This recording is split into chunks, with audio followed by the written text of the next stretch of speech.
গেল এক বছরে আইনশৃঙ্খলা পরিস্থিতির উন্নতি হলেও কাঙ্ক্ষিত মাত্রায় পৌঁছানো যায়নি বলে স্বীকার করেছেন স্বরাষ্ট্র উপদেষ্টা অবসরপ্রাপ্ত লেফটেন্যান্ট জেনারেল মোহাম্মদ জাহাঙ্গীর আলম চৌধুরী।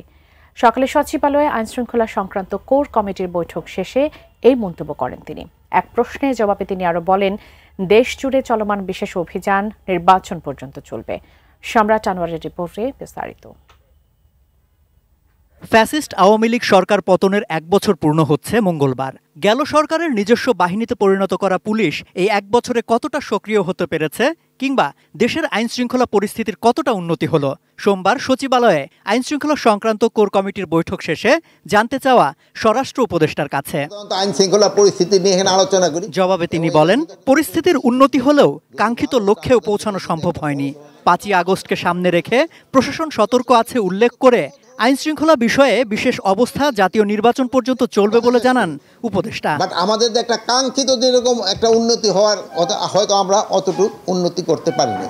তো আমরা আমাদের লেভেলের থেকে আমরা চেষ্টা করে যাচ্ছি যতটা উন্নতি করা যায়। মব ভাইলেন্স তো কমছে, এটা আস্তে আস্তে একেবারে এলিমিনেট হয়ে যায়। আমরা এই মবের ক্ষেত্রে কোনো ধরনের ছাড় আমরা দিব। 5ই আগস্টের সঙ্গে দেখেন তো কোনো ধরনের আতঙ্কের কোনো কারণেই নেই। ডিজাইন, এলিগেন্স, বিউটি, সেরা পণ্য সবার জন্য জেভিকো। নির্বাচনে কে অংশ নেবে কে নেবে না সে সিদ্ধান্ত নির্বাচন কমিশনের।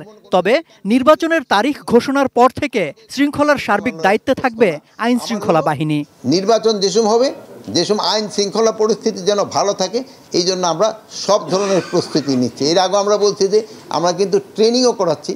পুলিশের লুট হওয়া সব অস্ত্র এখনো উদ্ধার করা সম্ভব হয়নি বলে জানান স্বরাষ্ট্র উপদেষ্টা।